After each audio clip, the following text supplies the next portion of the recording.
Hey guys, Dr. Nick here again. So today we're going to go over hitting for our baseball athletes. So over this warm-up, we're pretty much going to go over a lot of hip mobility, some hip activation, some thoracic activation, and then also some core activation. So the first one we're going to go over is a 90-90 hip mobility stretch. So what you need to do, come to the floor, and we're going to get into this position. So 90 degrees here, 90 degrees here with our front and back legs. And then with this position, what we're going to do is put your hands behind you, and you're going to go over to the other side. You're gonna do this and go back to the other side. You're gonna do this 10 times on each direction.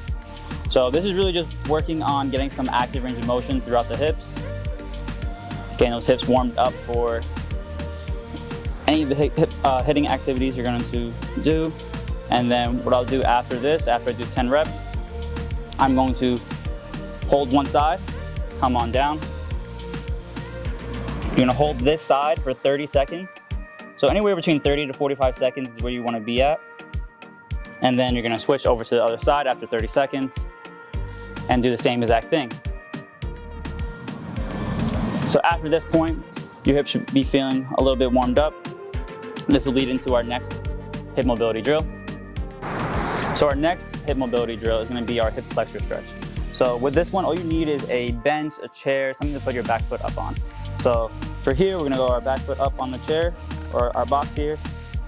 And then with this position here, what I want you to think about is really tuck the hips. So think about bringing your zipper to the ceiling and then drive a little bit forward. Once you get that kind of like feeling of a stretch in that front hip flexor, you're gonna hold that for, again, 30 to 45 seconds where you really wanna be at. And then you're gonna hold it here.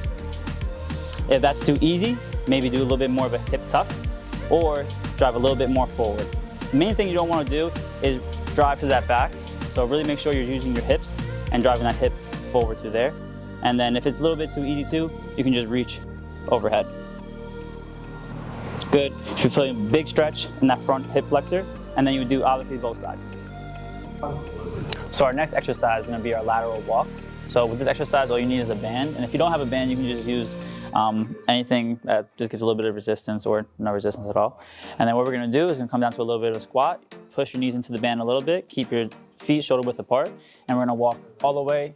We're gonna walk to the left, maybe 5-10 yards, and then same thing, opposite direction. Typically you do this for 2 sets, going each direction, 1 time. Continuing with the band, we'll go forward and backward walks also. So typically with the same thing, we'll keep it at 5 to 10 yards. So with this one, keeping your feet shoulder width apart, walking 1 foot in front of the other. With this exercise, you'll be feeling a nice kind of activation in the hips, trying to make sure we're just preparing for all our hitting activities coming up. So same thing, keep it at 5 to 10 yards and do 1 set of that.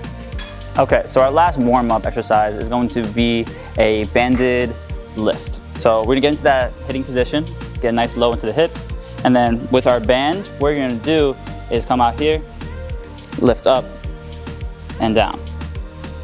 When you're doing this, you're feeling core activated, try not to move the trunk as much as possible, just moving the arms. You do typically 10 to 12 reps, and then we will switch sides. Even for your right-handed batters, left-handed batters, we still wanna make sure we're doing both sides. So same thing, sit down to the hips, really focus on the core control. And then if you don't have any bands with your team, you can use a med ball or anything, kind of just get the core activated, just even to mimic that hitting motion. And then this should all be done prior to a general warm-up program. So anything that includes some pogos, some skips, some high knees, butt kicks, anything along the lines of just getting your heart rate up before getting back to hitting.